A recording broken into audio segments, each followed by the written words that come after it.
Bismillahirrahmanirrahim. Assalamualaikum warahmatullahi wabarakatuh. Perkenalkan, saya Marwan dari Departemen Teknik Elektro, Fakultas Teknik Universitas Hasanuddin. Pada kesempatan kali ini, saya akan sedikit menjelaskan mengenai materi yang diberikan atau diamanahkan kepada kami mahasiswa dari Departemen Teknik Elektro, mata kuliah Wawasan Sosial Budaya Maritim, yaitu mengenai lembaga kemaritiman. Proses video ini sekaligus juga merupakan salah satu bentuk pelaksanaan tugas saya pada mata kuliah Wawasan Sosial Budaya Maritim. Nah, tanpa basa-basi, mari kita langsung mulai sedikit penjelasan mengenai kelembagaan maritim. Hal yang perlu kita jelaskan terlebih dahulu yaitu mengenai kelembagaan. Adapun konsep kelembagaan. Kelembagaan yang disamakan dengan pranata banyak digunakan dalam hal-hal yang berhubungan dengan sosiologi.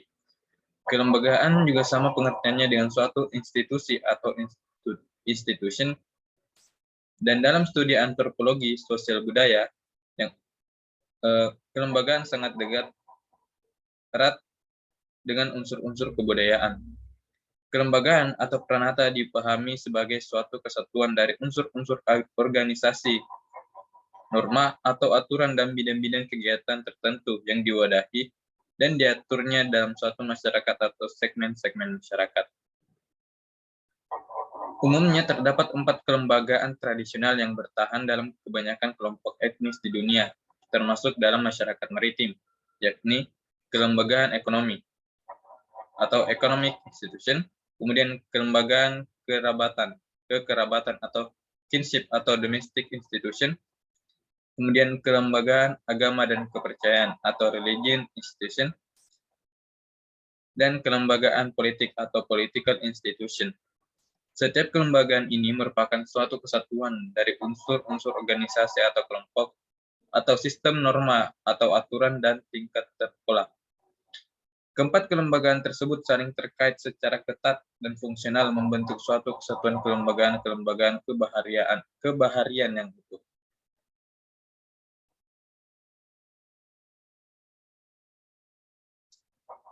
Kelembagaan ekonomi. Komponen-komponen dari kelembagaan ekonomi bahari ini biasanya tergantung dari besar-besar dari kelembagaan ekonomi bahari. Adapun norma-norma atau aturan ekonomi yang ada dalam bentuk kelembagaan, baik itu bahari maupun kelembagaan lainnya, yang pertama itu hak dan kewajiban, kemudian tata cara berproduksi, distribusi, dan konsumsi, ketiga tata cara pengkreditan, 4 aturan bagi hasil, kelima aturan pinjam-meminjam atau tolong-menolong dalam kelompok, kemudian kekompakan, kerajinan, kepatuhan, kedisiplinan, loyalitas, dan kerukunan, tanggung jawab, dan saling mempercayai, dan masih banyak lagi. Selama norma atau aturan ekonomi tersebut dapat membantu kelembagaan tersebut dalam mencapai tujuannya. Adapun pola tindakan dalam praktik ekonomi dari kelembagaan secara umum, terutama dari kelembagaan dari ekonomi maritim. Yang pertama, berangkat ke dan pulang dari ke lokasi penangkapan. Kedua, mengoperasikan tipe-tipe alat tangkapan. 3, memperbaiki perahu, mesin, dan alat-alat produksi. Keempat, mengolah hasil tangkapan.